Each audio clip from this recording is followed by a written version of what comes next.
Parashat Nasso, we have two underlying themes that run through the whole parsha. On one hand, you have the theme of equality, and on the other hand, you have the theme of humility. Now, if you think about those themes, they seem pretty easy. If everyone's equal, then it's easy to have humility.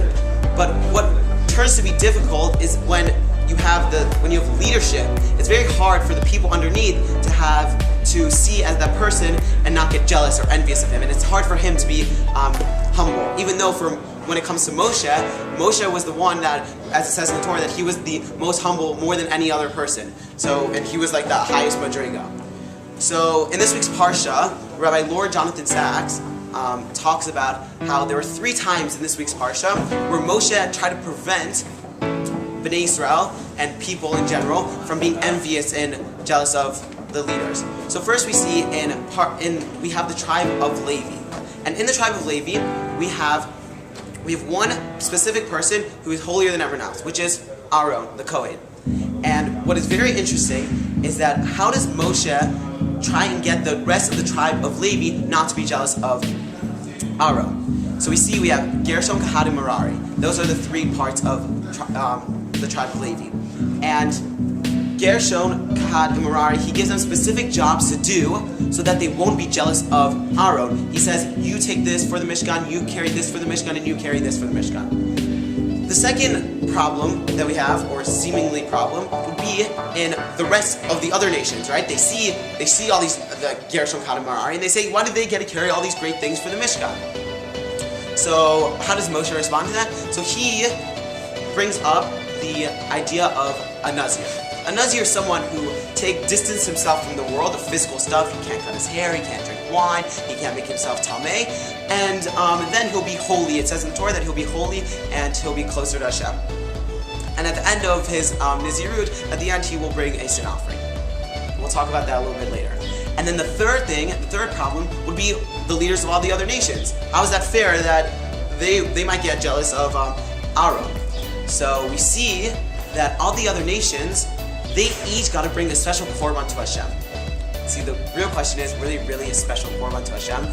They all gave the exact same thing. And it says in the Torah, and we go through them, it's the same thing. We have every leader giving the same korban. So why can't Hashem just say, okay, so this was the korban given, give all the details, say it was given by every tribe? Why doesn't he give every single tribe and it writes it down? So what is it? It's coming to show that they're all special in their own unique way, which is a very, very important lesson that we should understand. In leadership, even when you're in a high position, you're a leader, there's still going to be other leaders around you. And Hashem sees that as us all being equal but special. Now going back to the Nazir part, this whole Nazir thing seems a little strange. And either it's a machloket, whether it's a good thing or a bad thing. And the Rambam brings both, and he says it's good and a bad thing. So how can it be good and a bad thing, right? He's distancing himself from the world, which seems like, he's making himself holier, so that's a good thing. But at the same time, after he's done with his Nazirut, he has to bring a sin offering. So what sin did he commit?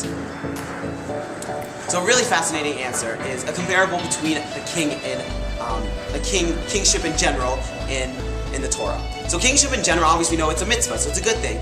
But then we see when Bnei Israel asked for by Shmuel, when they asked Shmuel for a king, it sounds like a bad thing, and he responds like it's a horrible thing, and Hashem gets angry at them, and like, so what's going on? Is it a good thing or a bad thing? So it really depends. The answer is, it really depends how your intent for it. If your intent is for the king to be, we want a king, we want it now. Why do you want it? Because we want to be like all the other nations, so that's why we want the king. Okay, so that's not a good thing. We don't want to be assimilated like all the other nations. We're special for Hashem. On the other hand, if you want a king because you want him to rule and you want him to try and protect you and you want him to have commanders and war and everything, all the good things, but still pray to Hashem, that's a great thing. So then you should have a king. So too with a Nazir. If you want to be a Nazir because you want to be closer to Hashem, that's a great thing. Kadoshim to you, everyone in Bnei Israel is holy. You want to be closer to Hashem, you can do these stuff. But if you're doing it because you're like, look at Aaron, why does he get to be holy? Why does Moshe get to be closer to Hashem? I want to be closer to Hashem. That's not a good reason. If you're being jealous and envious of everyone else, that's not a good thing. So as we can see, we can bring it back to their 2 things. We have equality on one hand, and you have humility on the other hand.